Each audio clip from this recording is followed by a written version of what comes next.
Hi అండి, నమస్తే. నేను మీ Vandana. Welcome back to this is by Vandana YouTube channel. ఈరోజు స్పెషల్ అయితే బెండకాయ పెరుగు పచ్చడి అండి. చాలా రుచిగా ఉంటుంది. ఈ పెరుగు పచ్చళ్ళు ఏంటో నిజంగా రుచి అయితే అద్భుతంగా ఉంటాయన్నమాట.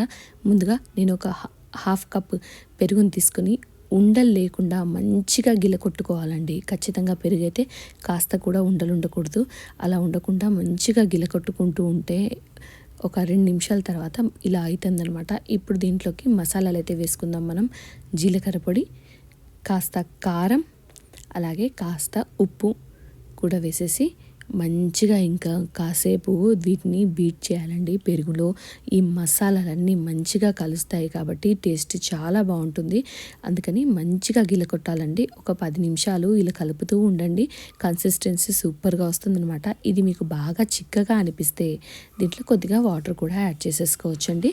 అలా వాటర్ యాడ్ చేసిన తర్వాత దీంట్లోకి కాస్త ధనియాల పొడి కూడా నేను యాడ్ చేసేసుకుంటున్నాను. మనం ఎప్పుడైనా పులుపు ఉన్న పదార్థాలు అంటే పెరుగు కానీ టమాటో కానీ ఇలా వాడినప్పుడు దీంట్లో కొద్దిగా జీలకర్ర పొడి, ధనియాల పొడి కొంచెం ఎక్కువగా ఉంటేనే హెల్త్కి కూడా చాలా మంచిదండి. ఇక్కడ కన్సిస్టెన్సీని నేను మెల్లిమెల్లిగా వాటర్ పోస్తూ అడ్జస్ట్ చేసుకుంటున్నాను అనమాట. పెరుగు పచ్చడి కాస్త లూజ్గా ఉండాలి, బాగా చిక్కగా కాకుండా. అందుకని వాటర్ పోస్తూ అడ్జస్ట్ చేసుకుంటున్నాను. ఇప్పుడు ఒక 1/2 కేజీ వరకు బెండకాయలని నేను తీసుకున్నానండి. ఈ 1/2 కేజీ బెండకాయలని మంచిగా శుభ్రంగా కడిగి మీడియం సైజులో వీటిని కట్ చేసి పెట్టుకుంటున్నాను.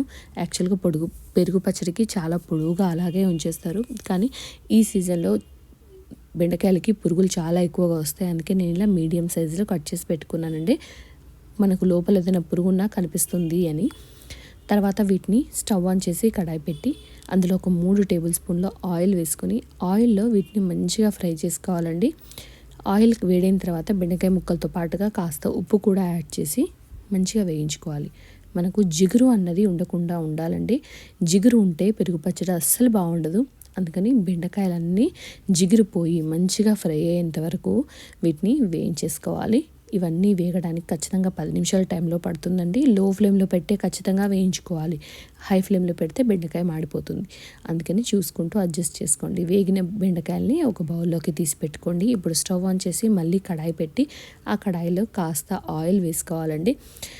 ఆయిల్ వేడైన తర్వాత దీంట్లో మనం పోపు దినుసులు యాడ్ చేసుకుంటున్నాము. జీలకర్ర, ఆవాలు, అలాగే మీరు ఇక్కడ కావాలి అనుకుంటే మినపప్పు కానీ శనగపప్పు కానీ ఇందులో పోపులో వేసుకోవచ్చండి. చాలా బాగుంటుంది. పంట కింద నలుగుతున్నప్పుడు టేస్ట్ భలే రుచిగా ఉంటుందన్నమాట. నేను ఇక్కడ స్కిప్ చేసేసాను. మా వారికి పెద్దగా నచ్చదు అవి, అందుకని స్కిప్ చేశాను.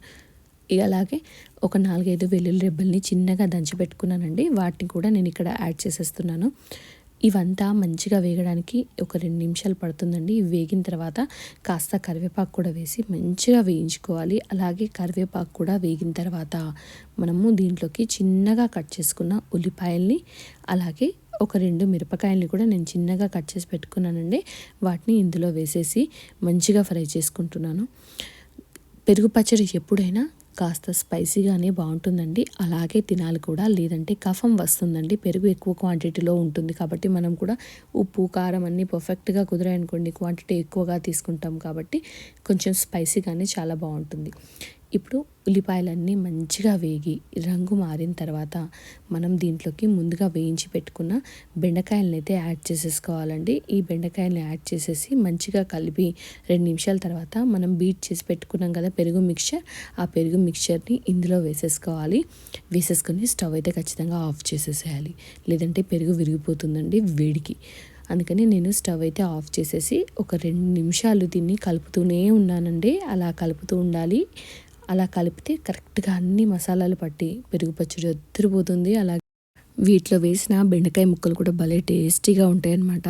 ఫైనల్గా కొత్తిమీర జల్లేసుకొని వీటిని వేడి వేడి అన్నంలోకి తింటే అద్దరిపోతుంది. ఒక్కసారి మీరైతే ఈ ప్రాసెస్ని ట్రై చేయండి. ఎలా ఉందని నాకు కమెంట్ చేసి చెప్పండి.